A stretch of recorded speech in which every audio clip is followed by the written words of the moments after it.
যারা যারা নিজেকে সনাতনী মনে করেন তাদের সবার আসার ব্যাপার ছিল। আবার কি কথা, সনাতনী সম্মেলন কি কারোর ব্যক্তিগত গো?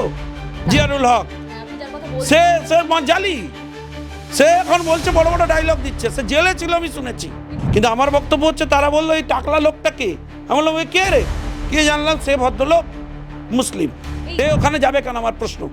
আমাদের বাড়িতে জগন্নাথ পুজোর এলাকায় যদি ওসব ঢুকে পড়তো, আমার মা আমাকে গঙ্গা স্নান করতে পাঠাতো, কিন্তু সে মা ওখানে আমাদের পুজোয় ঢুকবে কেন? আমাকে এই উত্তর দিন। কে কার সাথে গেছে আমার জানা দরকার নেই, যে নিয়ে গেছে যারা করিয়েছে তারা সব কটা দোষী। আমি দিলীপ দার বিরুদ্ধে এক লাইনও বলবো না, কিন্তু আমরাও তো খুব ছোটখাটো নেতা, আমরাও সামান্য কাঠবিড়ালির মতো গা ঝাড়া দিই নদী বাঁধার ক্ষেত্রে, বাঁধ বাঁধার ক্ষেত্রে। মুশকিল হয় কি, আমাদের থেকেও যারা ছোট নেতা তারাও তখন এই অনিয়ম বেনিয়ম করবার সুযোগ পেয়ে যায়, তারাও এসে বলবে আমরা এইসব করব।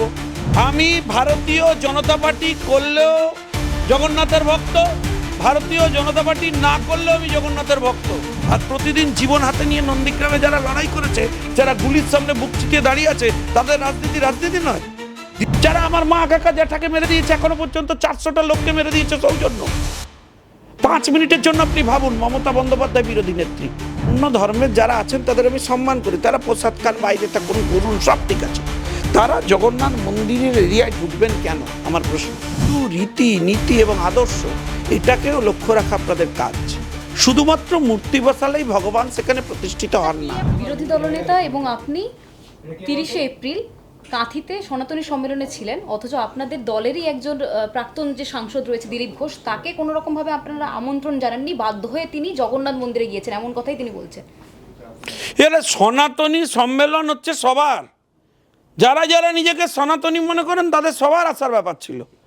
আবার কি কথা, সনাতনী সম্মেলন কি কারোর ব্যক্তিগত গো? ভগবানের সনাতনের ব্যাপার, সবাই এসেছে, আলাদা করে কাউকে আমন্ত্রণ, আমাদেরকে আমন্ত্রণ জানিয়েছে। এটা তো করেছে কার্তিক মহারাজরা না, সনাতনী সম্মেলন কার্তিক মহারাজ ডেকেছে, আমরা গেছি। এখন বাবাজি কাকে ডেকেছে, কাকে ডাকবে না, এ নিয়ে আমরা কি বলতে পারি? শঙ্কুদা বেশ কিছু তৃণমূল ডাকেনি নাকি? উনি বলেছেন ওনাকে আমন্ত্রণ করেননি, উনি জানতেন কার্তিক মহারাজরা হয়তো মনে করেছেন। হ্যাঁ, তার জন্য কি এ নিয়ে আমি কিছু বলবো না, তার জন্য কি জগন্নাথ এ নিয়ে আমি কোনো মন্তব্য করবো না। এখন কার্তিক মহারাজদের অনুষ্ঠান, সনাতনী মঞ্চে তাদের অনুষ্ঠানে তারা কাকে ডাকবে তাদের ব্যাপার, তারা তো সনাতনীদের ডাকবে। হাতে কোন সেখানে কি করেছে? জগন্নাথ মন্দিরে গিয়ে দেখছে একটা টাকলা লোক সে ঘুরে বেড়াচ্ছে। আমি তো প্রথম বুঝতে পারিনি, আমার বাড়িতে জগন্নাথ পূজা হয় 3-4 বেলা, আমি দেখছি টাকলা লোকটা ঘুরে বেড়াচ্ছে। তারপরে আমাকে সেখানকার সব দীঘার ছেলেরা ফোন করে বললো, আমাদের তো শঙ্কুতে পণ্ডা মানে বোঝেন, আমাদের সব জয় জগন্নাথের ভক্ত আমরা সব। ওখানে আমাদের অনেক পরিবার, মানে লাখো লাখো লোক আছে ওখানে জগন্নাথ ভক্ত সব। সেই সব লক্ষ্য করেই ওখানে এসব তৃণমূল হঠাৎ করে জগন্নাথ মন্দিরের নামে কালচারাল সেন্টার করেছে। কিন্তু আমার বক্তব্য হচ্ছে তারা বললো এই টাকলা লোকটাকে, আমি বললাম ওই কে রে, কে জানলাম সে ভদ্রলোক মুসলিম। এই জিয়ারুল হক, যে জিয়ারুল হক, হ্যাঁ আপনি যার কথা বলছেন, সে জালি, সে এখন বলছে বড় বড় ডায়লগ দিচ্ছে, সে জেলে ছিল আমি শুনেছি। কিন্তু আজকে কথা হয়েছে, হ্যাঁ বললেন যে আমি কোনো রকম ভাবে জেলে যাইনি, কেউ যদি প্রমাণ করতে পারে তাহলে আমি তাকে। তো সে জেলে যায়নি, সে মহাপুরুষ, কিন্তু সে আমার পূজার ক্ষেত্রে কি করতে গেছিল? আমার যেখানে পূজা হচ্ছে সেখানে সে ঢুকবে কেন? উনি বললেন উনি দিলীপ ঘোষের ছায়া সঙ্গী, সে আমার ছায়া, তার অত ভালো ছায়া আমার দরকার নেই, সে ওখানে যাবে কেন? আমার প্রশ্ন। আমাদের বাড়িতে জগন্নাথ পুজোর এলাকায় যদি ওসব ঢুকে পড়তো, আমার মা আমাকে গঙ্গা স্নান করতে পাঠাতো, তারপর গোবর জল দিয়ে পুরো এরিয়া পরিষ্কার করতে হতো। আমাদের ঐতিহ্য, এসব মানতে হবে ভাই। আমি কোনো ধর্মকে ছোট করছি না। যারা মুসলিম ধর্মের মানুষ আছেন, আমার বন্ধু বান্ধব আছেন মুসলিম ধর্মের যারা পালন করেন, তারাও তাদের ধর্ম তাদের মতো করে মানেন, তারা পারবেন, তাদের বলবেন তাদের যেখানে ধর্মীয় স্থান, তাদের যে পবিত্র ঈদগাহ বা তাদের যেখানে আচার আচরণ করতে হয় সেখানে তারা অন্য ধর্মের লোকেরা ঢুকে যাবেন, সেটা তারা চাইবেন? এটা পসিবল? মাল ঢুকে গেছে সেখানে ভিতরে। আমি জানতে চাই ওই পুজোর পুরোহিতকে, পুরোহিতের কাজ হচ্ছে পৌরোহিত্য করা, তাকে উত্তর দিতে হবে কেন এটা হয়েছে, এই অনাচার কেন হয়েছে। কিন্তু দিলীপ ঘোষের সাথেই তো গিয়েছিলেন উনি। আমি আবার আপনাকে বলছি, কোনো জায়গায় যখন পুজো হয় তখন তার পুরোহিত থাকেন, পৌরোহিত্য যিনি করেন সব দায় তার, যিনি পৌরোহিত্য করেছেন এটা দেখার দায়িত্ব তার। সেই পুরোহিতকে ধরা উচিত। কেন এই অনাচার হবে? গঙ্গা জল দিয়ে, গোবর জল দিয়ে এগুলো সব পরিষ্কার করুন। এইসব করেছেন, সে মাল ঘুরে বেড়াচ্ছে সেখানে। এ কী রে ভাই, এ কী আচরণ? আমরা ধর্মকর্ম মানি, আমাদের এসব মানতে হয়, এসব করলে চলবে না। আচ্ছা, জিয়ারুল হকের জিয়ারুল হক মন্দিরে উপস্থিতি নেই আপনারা যারা আপত্তি জানাচ্ছেন, বিজেপির যারা নেতৃত্ব, অপরদিকে দেখা যাচ্ছে পরের দিন একেবারে দিলীপ ঘোষ তিনি বলছেন যারা হিন্দুত্ববাদের কথা বলেন তারা পার্টির জন্য 4 পয়সা করেনি, তারা বরঞ্চ খাওয়ার জন্য টাকা মারা। আরে বাবা, আপনাকে বুঝতে হবে, আপনাকে একটা জিনিস ভালোভাবে বুঝে নিতে হবে। আপনি বুঝে নিন, আমি ভারতীয় জনতা পার্টি করলেও জগন্নাথের ভক্ত, ভারতীয় জনতা পার্টি না করলেও আমি জগন্নাথের ভক্ত। আমি শঙ্কুদেব পণ্ডা, আমার বাড়িতে যারবেলা জগন্নাথের পুজো হয়, বাড়িতে শালগ্রাম শিলা আছে, রঘুনাথজি আমাদের বাড়িতে আছেন, আমাদের বাড়িতে 4 বেলা পুজো হয়, বাড়ি গিয়ে দেখে আসুন। আরে ভাই, আমাদের ব্রাহ্মণ, আমাদের বাড়িতে যে পৈতা নিয়ে কি আমরা মিথ্যে কথা বলবো? আমাদের এসব মানতে হয়, আপনারা জানেন না? এই দেখুন, এসব আমাদের মানতে হয়, আমাদের আহ্নিক করতে হয়, আমাদের পুজো করতে হয়। কিন্তু দিলীপ আমাদের পুজোর তো নিয়ম আছে, সে কে কি বলছে আমার জেনে লাভ নেই। বলছেন না। আরে শুনুন, তিনি কে হরিদাস পাল আমার জেনে লাভ নেই, আমি যেটা বলছি সেটাই ম্যাটার। আমার বাড়িতে যখন পুজো হয় তখন আমাকে কিছু বিশেষ নিয়ম মানতে হয়, সেই নিয়মের মধ্যে পড়ে না যে আমি ওই জগন্নাথের পুজোর ক্ষেত্রে কোনো বিধর্মী কাউকে অ্যালাউ করতে পারি না, এটা আমাদের আচার। আমাদের পুরো মেদিনীপুর যারা উড়িষ্যা যখন ভাগ হয়ে গেল তখন তো সব আমরা থেকে গেলাম এদিকে, আমাদের তো লাখো লাখো লোক আছে ওখানে, আমাদের এই আচার আমাদের মানতে হয়। আপনি অ্যালাউ করে দিয়েছেন একটা টাকলাকে, জালি মাল। আমি জানতে চাইছি, সে বিশাল, তার নোবেল প্রাইজ পাওয়া, তার অস্কার পাওয়া উচিত, সে মালকে নিয়ে আপনি পুরস্কার দিন না, বঙ্গবিভূষণ দিয়ে দিন, কিন্তু সে মাল ওখানে আমাদের পুজোয় ঢুকবে কেন? আমাকে এই উত্তর দিন। কে কার সাথে গেছে আমার জানা দরকার নেই, যে নিয়ে গেছে, যারা করিয়েছে তারা সব কটা দোষী, ব্যবস্থা নিতে হবে ভাই। আপনি যে কোনো বামুন ঠাকুরকে ডেকে জিজ্ঞেস করুন। আর আমি ভাই দিলীপদা নিয়ে কিছু বলবো না, আমার দল বলে দিচ্ছে, কোনো কিছু বাইরে আমি বলবো না। আমি সে যা করেছেন ভালো করেছেন, তিনি সিনিয়র লোক, ঠিক করেছেন, কিন্তু আমার শুধু একটাই প্রশ্ন। দেখুন, আপনি বলছেন যে তৃণমূলের যারা উচ্ছিষ্ট খেয়েছে, তো আমার প্রশ্ন আপনার কাছে যে ভাই, সিপিএমের বিরুদ্ধে লড়াই করাটা হচ্ছিল ইম্পর্টেন্ট, আপনি বলছেন না, আপনার যে বিচারধারা সেই বিচারধারা বলছে পশ্চিমবাংলা, ত্রিপুরা, প্রায় 34 বছর পশ্চিমবাংলায় মানুষকে লেফটিস্ট একটা রেজিম তৈরি করে দিয়েছিল মানুষের মধ্যে, মানুষের ভাবধারার মধ্যে। সেইটার নতুন রূপই হচ্ছে তৃণমূল কংগ্রেস। সেই জন্য আমরা তৃণমূল বদলানো না বলেই তো আমরা ডিসিশন নিলাম। এবার যখন সেই রেজিমের বিরুদ্ধে আমরা লড়াই করছিলাম, তখন যারা এই প্রশ্ন তুলছেন তারা কোথায় ছিলেন আমি জানতে চাই। সিপিএমের বিরুদ্ধে এই লড়াইকে ছোট করে দেখানোর অধিকার কে দিয়েছে? যিনি এই প্রশ্ন তুলছেন তাকে আমি জানতে চাই।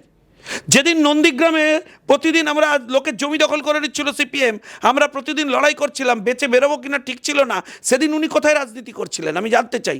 লোকে দুটো আলতো করে চড় মেরেছে কি ঠেলে দিয়েছে, এটা আপনার কাছে ম্যাটার।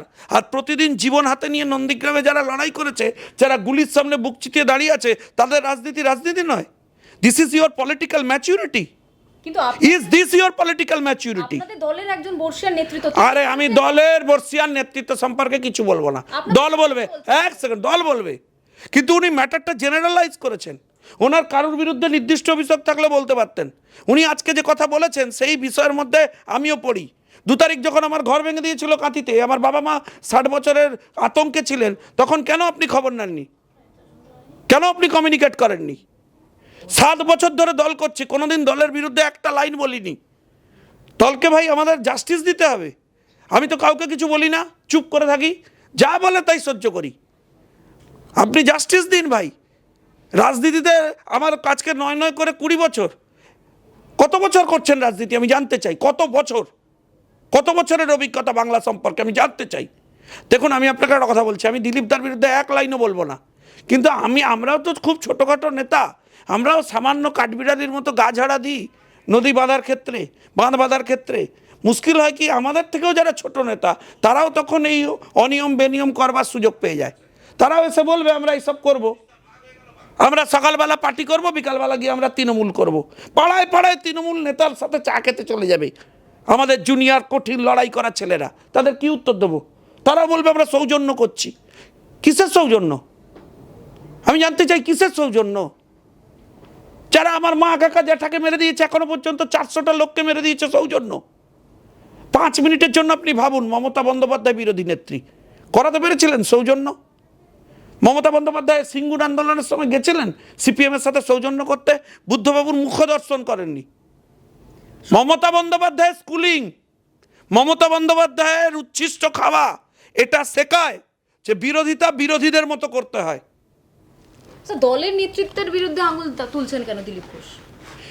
দিলীপদা সম্পর্কে আমি কিছু বলবো না, কিন্তু দিলীপদা সিনিয়র নেতা, তার সম্পর্কে আমি কোনো কথা বলবো না। 30 তারিখে আপনারা যখন সনাতনী সম্মেলনে গিয়েছিলেন, শুভেন্দু অধিকারীর সাথে প্রীতম দত্ত আপনি গিয়েছিলেন কলকাতা থেকে, তার আগে থেকে একদিন আগে থেকে দিলীপ ঘোষ বলে দিয়েছিলেন যে জগন্নাথ মন্দিরের যে অনুষ্ঠান সেখানে তিনি যোগদান করবেন। আপনারা কিছু বলেননি কেন? কে কাকে বলেছে, কি বলেছে, আমি কি জানি? আমি সনাতনী ভক্ত, আমি সেখানে এত সাধু সন্ত আসছে, আমার তো কাজ তাদের সেবা করা। আমি সিনিয়র নেতা, তারা কি করবে আমি জানি নাকি? আমার এটা বিষয় নাকি? আমার এসব নিয়ে কোনো বক্তব্য নেই। আমার বক্তব্য হচ্ছে, ভাই আমি নিয়ম করে, আমার মামা কাকা জ্যাঠা পিসি সবাই হচ্ছে ভারতীয় জনতা পার্টি করে। আমার মামার বাড়ির লোকেরা, অমলেশ মিশ্ররা এখানে ভারতীয় জনতা পার্টির জেনারেল সেক্রেটারি ছিল, খবর নেবেন। আমার মামা সুধীর পাহাড়ি মারা গেছেন, পুরো বংশ হচ্ছে ভারতীয় জনতা পার্টি করে এবং বিচারধারার ওপর বিশ্বাস করে মেদিনীপুরে। আমাদের যে এই বংশানুক্রমিক সেবা দলের প্রতি, আমি তো অন্য কিছু উচ্ছিষ্ট খেতে চলে গেছিলাম, কুলাঙ্গার, কিন্তু আমি যে ফিরে এসেছি, আমি তাদের সামনে গিয়ে এখন জাস্টিফাই করতে পারবো না। আচ্ছা, এই ফিরে আসার জন্য দিলীপ ঘোষ আবার কটাক্ষ করছে। শুনুন না, আমরা যে এসছি, তাহলে তারা যে আমাদের ধরে নিয়ে এলো, তাদেরকে জাস্টিফাই করবো কি করে? কি বলবো তাদেরকে? তাদের সামনে দাঁড়িয়ে কি উত্তর দেবো? আপনাকে বুঝতে হবে তো, আপনাকে জাস্টিফাই করতে হবে। আর এসব আপনি ছেড়ে দিন, এসব রাজনীতির ব্যাপার। দিলীপ দা আমার সিনিয়র নেতা, আমি এক সেকেন্ড দিলীপ দাকে নিয়ে আমি একটাও নেগেটিভ কথা বলবো না। এক সেকেন্ড, আপনাকে একটা জিনিস শুধু মনে রাখতে হবে, আমি ভাই সকালবেলা উঠে জগন্নাথের পুজো করি। আমার জগন্নাথের পুজোয় অন্য ধর্মের যারা আছেন তাদের আমি সম্মান করি, তারা প্রসাদ খান, বাইরে থাকুন, করুন, সব ঠিক আছে। তারা জগন্নাথ মন্দিরের এরিয়ায় ঢুকবেন কেন, আমার প্রশ্ন। এইটা দেখার দায়িত্ব কার? এই প্রোটেকশন দেওয়ার দায়িত্ব কার?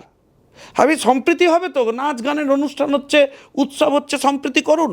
কলকাতায় আগুন লেগে গেছে, 16টা লোক মরে গেছে, আপনি শুধুমাত্র পুজো করে চলে আসতে পারতেন, নাচ গানের অনুষ্ঠান বন্ধ থাকতো, কি ক্ষতি হয়ে যেত? সেখানে বিজেপি এত হিন্দুত্ববাদের কথা বলে, সেখানে বিজেপির একজন নেতা বসে রয়েছেন, তার পেছনে একজন অহিন্দু বসে রয়েছেন, সেখানে তো বিজেপি না আমি ভাই দিলীপদার বিরুদ্ধে একটা কথাও বলবো না, কিন্তু আমার সে যত খুশি বলুন, আমার তো বিশ্বাস করি, আমি সিনিয়র তো, আমি তো মনে করি মেরেছ কলসির কানা, তাই বলে কি প্রেম দেবো না?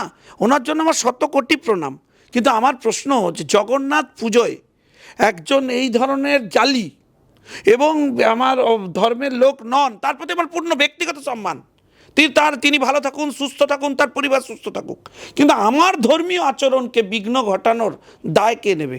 এবং আপনি জানেন সেখানে এখন গোবর জল দিয়ে পরিষ্কার করতে হবে, শুদ্ধ হতে হবে, প্রায়শ্চিত্ত করতে হবে, এসব নিয়ম আছে। আমাদের করা উচিত, ঠাকুরমশাইকে জিজ্ঞেস করা উচিত। আপনি যে কোনো ঠাকুরমশাইকে ডেকে জিজ্ঞেস করুন, এটা না করলেই প্রায়শ্চিত্ত করতে হবে। এসে ঢুকে পড়েছে সেখানে পূজার মধ্যে, পূজায় বিঘ্ন নয় এটা।